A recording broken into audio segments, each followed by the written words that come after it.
अस्सलाम वालेकुम जी, welcome back. अब हम लोग जो है वो आज कंक्लूजन कर रहे हैं स्टैटिस्टिक्स का, बेसिक स्टैटिस्टिक्स का।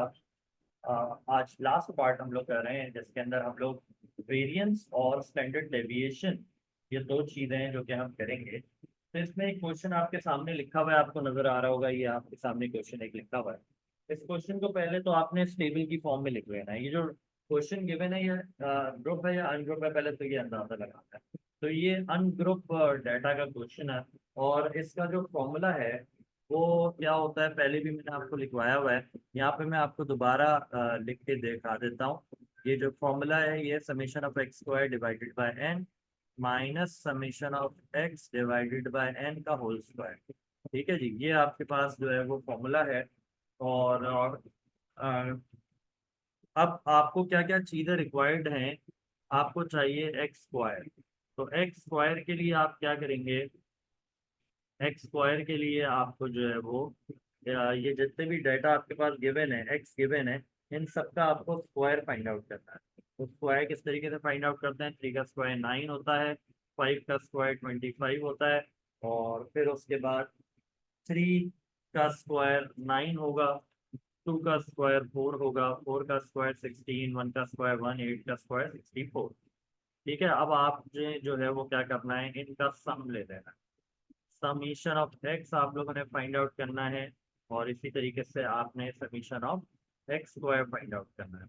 तो देख लेते हैं समीशन ऑफ एक्स कितना आ रहा है। इन सब ये सारे डाटा को ऐड करें कैलकुलेटर में, और देखें समीशन ऑफ एक्स कितना आ रहा है। उसके बाद ये सारे डाटा को ऐड करें और देखेंगे समीशन ऑफ एक्स स्क्वायर कितना आ रहा है। तो सबसे पहले तो एक्स वाली जो टर्म्स है, इन सबको आप ऐड करके देख लें कितना आ रहा है। 3 + 5 + 3 + 4 + 1 + 8 कितना आ गया, 26। इसी तरीके से एक्स स्क्वायर वाली टर्म्स को ऐड करके देख लें कितना आ रहा है। 9 + 25 + 9 + 4 + 16 + 1 + 64 कितना आ गया, 128। अब आप इन सारी टर्म्स को जो है वो यहाँ पे रख के देख लें। इसको इस तरह भी करते हैं, सिग्मा स्क्वायर ऐसे भी रिप्रेजेंट करते हैं। समीशन ऑफ एक्स स्क्वायर कितना आ रहा था, 128। नंबर ऑफ टर्म्स कितनी है, 1 2 3 4 5 6 7। ठीक है, इसी तरीके से समीशन ऑफ एक्स हमारे पास कितना है, 26 डिवाइडेड बाय 7 होल स्क्वायर। ठीक है जी, अब हम देख लेते हैं 128 डिवाइडेड बाय 7 कितना आता है, 18.2 माइनस 26 डिवाइडेड बाय 7 कितना आ रहा है, 3.7। इसका स्क्वायर निकालना है तो कितना हो जाएगा भाई, 18.2 माइनस 3.7 का स्क्वायर। 3.7 का स्क्वायर कितना आ जाएगा, 13.6। तो अब आप 18.2 और 18.2 और 13.6 को सब्ट्रैक्ट कर लें तो कितना आ जाएगा, 4.6। ठीक है जी, 4.6 जो है वो आपके पास आंसर आ गया है, 4.6। ये वेरिएंस का आंसर। ठीक है, और अगर हमें इसी क्वेश्चन में बोला जाता कि आप स्टैंडर्ड डेविएशन भी मालूम करें, तो मैं इसी आप या इस क्वेश्चन में नहीं, बल्कि चलो क्वेश्चन अलग से आता, लेकिन यहाँ पे लिखा होता वेरिएंस की जगह लिखा होता स्टैंडर्ड डेविएशन, तो वो किस तरीके से फाइंड आउट कर सकते थे आप। फिर वो आप यहाँ तक तो यही काम करते, बिल्कुल सेम करते काम, लेकिन इसके बाद आपने क्या करना था कि इसके बाद आपने इसका स्क्वायर रूट निकाल लेना था। यानी स्टैंडर्ड डेविएशन क्या होता है, स्क्वायर रूट ऑफ वेरिएंस।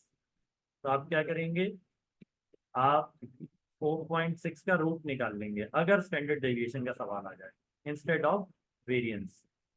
तो स्टैंडर्ड डेविएशन क्या हो जाएगा, 4.6 का आप रूट लेके देख लें अपने पास कैलकुलेटर में।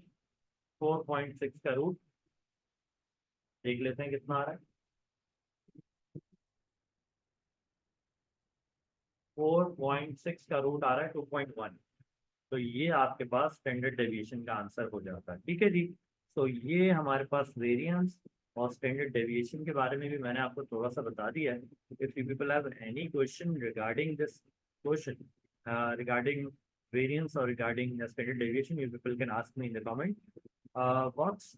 और ये क्वेश्चन जो है वो हमारे पास सेक्शन बी में पिछले साल आया हुआ है, जिसके अंदर हमसे स्टैंडर्ड डेविएशन मांगा गया था, यानी कि रूट मांगा गया था। और स्टैंडर्ड डेविएशन का फॉर्मूला क्या होता है, यही फॉर्मूला होता है, बस इसके अंदर क्या लगाना होता है, रूट लगाना होता है। ठीक है जी, तो आई होप आप लोगों को वेरिएंस और स्टैंडर्ड डेविएशन समझ में आ गया होगा। Still if you people have any confusion you can ask me in the comment box. Thank you very much. अल्लाह हाफिज़।